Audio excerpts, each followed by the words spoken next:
Ninakusalimu sana ndugu msikilizaji, kwa jina naitwa Mchungaji Karoli, naishi wilaya ya Temeke mkoani Dar es Salaam.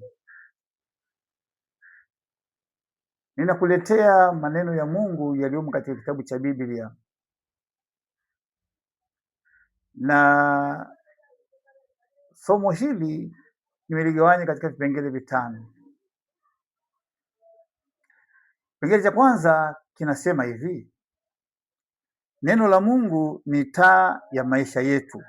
Ukisoma kitabu kile cha waraka wa Petro sura ile ya kwanza mstari wa 19 utalikuta neno hilo. Na kipengele cha pili kinasema neno la Mungu limetupa ufahamu katika huu ulimwengu wa giza. Neno la Mungu linatupa ufahamu katika ulimwengu huu wa giza. Zaburi ile ya 19 mstari wa 8 utakutana na maneno hayo, na Zaburi ya 119 mstari wa 105 na ule mstari wa 130, hiyo Zaburi ya 119. Na kipengele cha tatu, neno la Mungu ni chakula cha kiroho. Neno la Mungu ni chakula cha kiroho, na unasoma Mathayo 4 mstari ule wa 4. Na kipengele cha 4 kinasema hivi: neno la Mungu linatusaidia kukua katika roho, au linatusaidia kukua kiroho. Neno la Mungu, Wakorinto wa kwanza sura ile ya 3 mstari ule wa kwanza na wa 4. Wakorinto wa kwanza sura ile ya 3 mstari ule wa kwanza hadi wa 4, na Petro wa kwanza sura ya 2 mstari wa 2, na Waefeso 4 mstari ule wa 12 hadi 13.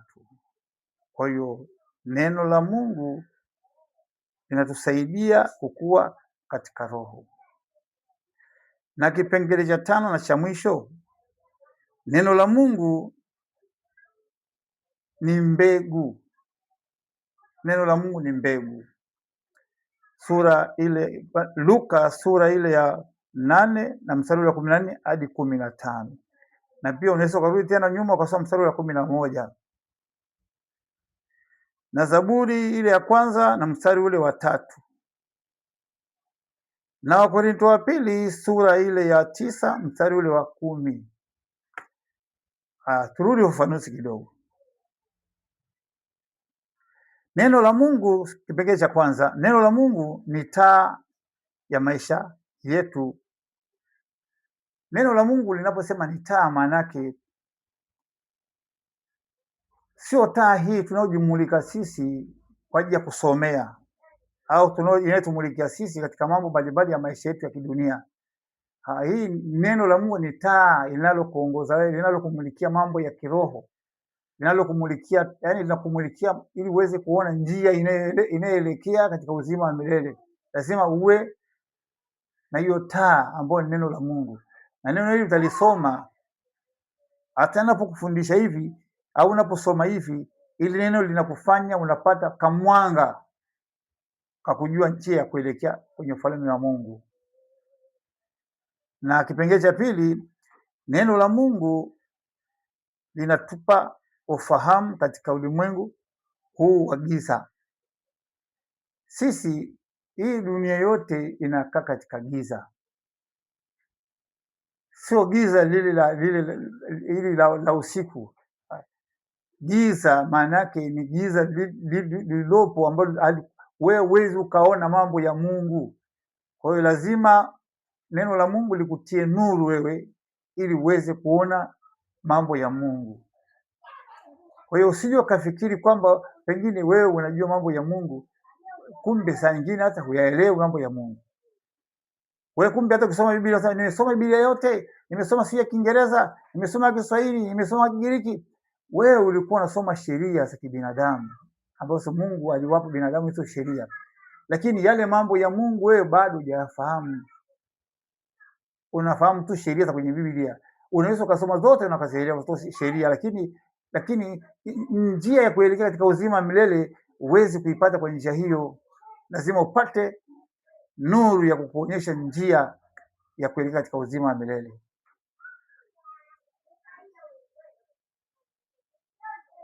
Na kipengele cha tatu, neno la Mungu ni chakula cha kiroho. Roho zetu zinahitaji kupata chakula ili ziweze kustawi na zikue. Sisi tunazaliwa katika roho. Mtu asipozaliwa kwa mara ya pili hawezi kuona ufalme wa mbinguni. Kwa maana hiyo tunazaliwa katika ulimwengu wa kiroho, na ukishazaliwa katika ulimwengu wa kiroho unapaswa wewe ukue kwa kuyafahamu mambo ya Mungu. Sikiza nikueleze kitu kimoja. Roho zetu zimefia dhambini, na zinapokuja kukombolewa, kuokolewa, zinatakiwa sasa zile roho zilizokolewa au lile neno lililopandwa katika roho zetu, hivi sasa hii roho iweze kulishwa neno la Mungu, ikue. Na katika kukua itakusaidia wewe kupambana na mambo ya ulimwengu huu. Roho yako kama ni nyonge, ina njaa, haina chakula, imezinyaa, ni rahisi sasa mapepo kukusumbua. Hata usiku kilala yanakuja na kukaba, kwa sababu huna nguvu kujitoa. Lakini ukiwa umeshiba neno la Mungu na umekuwa, yale maroho yanapotaka kukujia au yale mapepo au majini yanapokuja usiku kukaba, yanakuta wewe ni mtu ngangari, hayakusogelei. Lakini unashangaa wewe ni mtu umeokoka, lakini bado unakabwa na mapepo. Usiku kilala unaona maroho yale, mashetani, majini ya yanakuja na kukaba usiku. Yanakukabaje wakati wewe umeshazaliwa na unakula neno la Mungu ushibe? Kama utaona itakukaba tena haya majini au haya mapepo au majini ya misi, kama sababu hayawezi kukukaba. Kila neno la Mungu kishiba hayawezi kukukaba. Yakija na kukuta wewe umeshiba. Unajua, unamwona mtoto mdogo ukimpa chakula kishiba akakua, maana yake hata ile vijana alikuwa anamuonea hawezi kumuonea tena, atajiletea mwenyewe. Kwa hiyo na wewe unatakiwa ule neno la Mungu ili ushibe, roho yako istawi, ili haya mapepo atakapoona kujia yakukute umeshiba, hayawezi kukusumbua tena. Lakini sasa bado wewe unasali na unaabudu na unasikia, lakini kila siku unasumbuliwa na hayo mapepo. Unasumbuliwa kwa sababu gani? Kwa sababu roho yako bado ni dhaifu, haina uwezo wa kupambana na hayo mapepo. Kwa hiyo unatakiwa ule neno la Mungu ili ustawi, ushibe. Na kipengele kile cha nne, neno la Mungu linakusaidia kukua katika roho. Neno la Mungu linatusaidia sisi kukua katika roho. Ukisoma kitabu kile cha Wakorinto wa kwanza sura ya 3 na mstari wa 4 na Petro hilo nishakusomea. Kwa hiyo neno la Mungu linatusaidia sisi kukua. Usipokula neno la Mungu uweze kukua. Tena unatakiwa upate neno ambalo alijagoshiwa, lililo safi, unalolipokea katika kinywa cha mtumishi wa Mungu ambaye ametumwa, au ndani yake kuna nguvu na kuna msukumo wa kukulisha wewe. Achukue neno la Mungu na kuligoshi, maana yake kuchanganya neno la Mungu na uongo, au kuchanganya neno la Mungu na kusingizia kwamba Mungu amekutuma wakati hajakutuma. Hilo neno haliwezi kukusaidia wewe kukua kiroho. Neno hilo limeshachanganywa na maneno ya uongo, kwa hiyo haliwezi kukusaidia. Lakini ukilisoma neno kavu kama lilivyo, neno lilivyo limeshiba, basi roho yako inakula, inapata vitamini, inapata maziwa, inapata nyama katika neno la Mungu ambalo halijagoshiwa. Kwa hiyo waumini wengi mpaka sasa hivi wanakula maneno ambayo yamechanganywa na maneno ya binadamu. Kwa hiyo binadamu akachanganya mambo yake, afu sasa anakulisha wewe. Huwezi kukua, utakuwa unashambuliwa na mapepo na huku na muabudu Mungu, na hata ukifika kazi unanena kwa lugha, lakini nyumbani unakaba usiku na majini ya misi, kwa sababu roho yako bado dhaifu. Maneno unayopokea wewe hayatoshi kusaidia kukushibisha ili uweze kustawi. Unakosha koo ya kiroho, ndio maana mapepo yanakuja na kushambulia. Hivi roho yako imekula, imeshiba, umestawi kiroho, pepo linaweza likakusogelea? Pepo linaweza kuja kukaba usiku, linapokuja nakutana na moto. roho yako imeshiba, sababu neno la Mungu linakusaidia wewe kukua kiroho. Na mwisho, neno la Mungu ni mbegu. Yesu alisema mpanzi alikwenda kupanda. Katika kupanda, moja ilianguka hapa na moja ikaanguka na moja ikaanguka hapa. Sasa akasema ile iliyopata rutuba, iliyopata udongo mzuri, basi hiyo ilikuwa ikastawi, ikazaa. Unajua rafiki yangu, kama umeshiba neno la Mungu, hiyo mbegu iliyo ndani yako hiyo itakuwa. Na kama haupati neno la Mungu kwa wakati, hiyo mbegu itachelewa sana ndani yako kustawi, kwa sababu haipati rutuba, haipati maneno yaliyo mazuri ambayo hayajagushiwa. Utachelewa sana. Ndio maana watu wengi wanakaa makanisani hawana watoto, maana Biblia inasema kwamba mimi ndimi nimekuita ili ukanizalie matunda. Maanake huna matunda kwa sababu mbegu iliyo ndani yako haizai, mbegu iliyo ndani yako haipati rutuba, kwa hiyo haiwezi kuzaa.